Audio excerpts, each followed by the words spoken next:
It's Mandy. Welcome to my channel. I just bought 7 houses. I closed on these houses a week and a half ago. Normally at this point, after buying a house, about 2 weeks in, I get really stressed out and I start regretting all the decisions I've ever made in life, and I'm like, why did I do this? The repairs are going way over budget.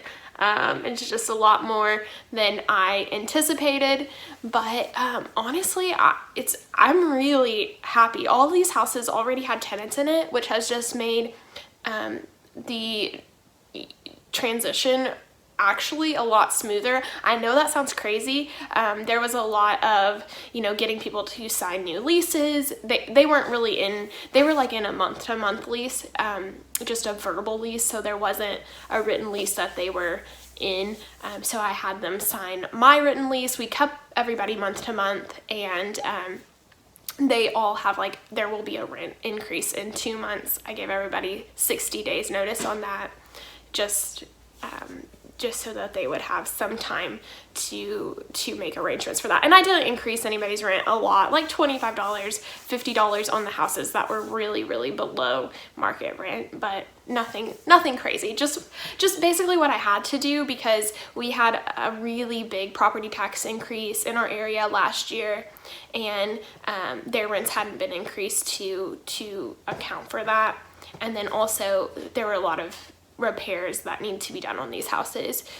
What had happened with these properties is basically an older gentleman had owned about 20 rental properties, and he owned them for a long time, did a really good job with them.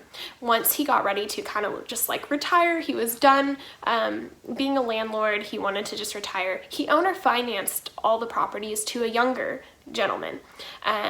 Really, the younger guy should have been set up for success. I mean, they were all income producing properties, but the younger guy, from what I didn't know him, but from what I understand, he just wasn't a very upstanding citizen. He didn't do any repairs on the properties. One lady actually told me that she went a whole winter without heat, and another lady told me that she went 7 months with a tree fallen on her house and crushing the roof in. It was actually just on the addition, so I guess that's how she continued to live there. But the guy came in, took the money from the insurance claim, and didn't do anything with the tree. He just left it there. So, I mean, it's crazy. And all these people just continued to live in the houses because they didn't have anywhere else to go. We just do not have enough rental properties in our area. So he didn't do any maintenance. And also, I should explain, so we're in Arkansas, which is the only state in the entire United States that doesn't have a warrant of habitability clause. And so that means that as a landlord, I'm not obligated to do any repairs or any maintenance on my property. There's no standard of living that I have to maintain on my properties. And the crazy thing there is that the tenants, when they agree to rent a property, they're agreeing to rent it as is. So if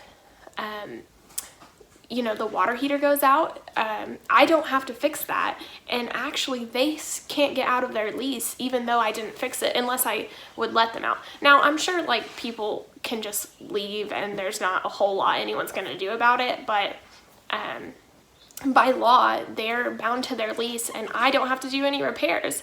So yeah, pretty crazy. That's not how I operate at all. I do all the repairs, and actually I stress if anything's going wrong with the houses. If the hot water stops working, I'm gonna stress until it gets fixed, just because I like to maintain a really high standard for my houses, and I feel like people are paying me to do that. So that's not how I do it, but that's how this guy did. He didn't do really any maintenance at all. And then the thing that's even crazier is he didn't make payments to the older gentleman, and so eventually he went under.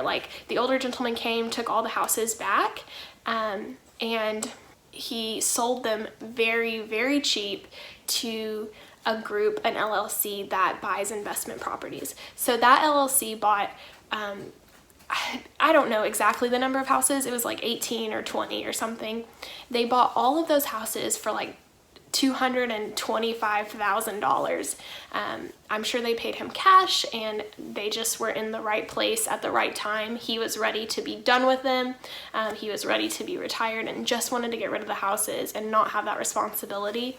Now, the houses did need a lot of work when they took them over. Like I said, I mean, there was literally a tree laying on one of the houses. So they went in and they did everything that had to be done. So if the heat and air was out, they replaced it. If a tree was falling on the house, they got that taken care of and got the roof repaired. But they didn't do really anything more than just the emergency things. So some of the houses have leaking roofs. They didn't fix those, even though maybe you might consider that to be an emergency to fix. They didn't. I think the houses just needed so much work that they were really just crisis management mode there. So what they did is, if any of the houses were vacant, they went ahead and sold those off immediately. And then they were left with about 8 houses that still had tenants in them at the end. And so we made an offer to go ahead and buy all 8 of those houses.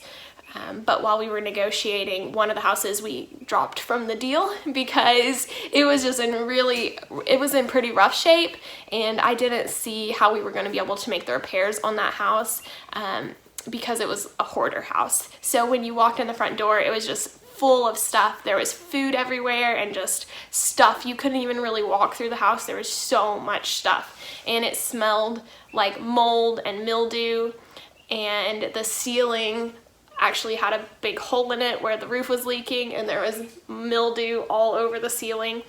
So it needed a lot of repairs, but there was no way I could even do those repairs unless all that stuff was removed from the house. And it felt like a situation where I was going to have to evict the lady, and then she probably wasn't going to take any of that stuff with her, and it just seemed like a very big mess. I do not like having to evict people, so we dropped that house from the deal and we purchased the other 7, which we got a really good deal on. I borrowed the money from my mom, so I was able to make a cash offer, $275,000 for 7 houses, which is about $39,000 to a house. And they all have tenants in there. They're all producing, rental income. And I will pay my mom back at 2% over the next 10 years. And I know that's a lot of people don't have the opportunity to borrow that much money at that low of an interest rate, or even to borrow that much money at a much higher interest rate. So I'm very fortunate that my mom allowed me to borrow that money. It's been, like I said, about a week and a half. I've already re-inspected every property really thoroughly and have all the maintenance scheduled that needs to be done. I was very conservative when I calculated my numbers and the repair cost, so we're actually coming in under budget right now, which is really exciting for me because I've never come in under budget before. The tenants, I think they're all really happy. I am, like I said, increasing the rent a little bit, but they are fine with that because they're getting the repairs that the houses need. So it'll work out really well for everyone, I think. I may not actually make a profit this year after I pay my mom the mortgage, and then after all these repairs, because just in January alone we have 3 roof replacements scheduled. So those are pretty big costs that we have there. So we may not make much of a profit this year, but that's okay. I'm anticipating that happening, and I know that next year I will have set myself up to do really well. So yeah, I don't know much more what to say about it, but just a crazy situation, and I feel really good about having purchased these properties. I think I can provide a much nicer living situation for all the tenants that have been living in these houses. I think I'm a really fair person, and I think I do a very good job with managing the rental properties. So yeah, it'll be good. Anyway, let me know if you have any questions, and I will see you next time. Bye!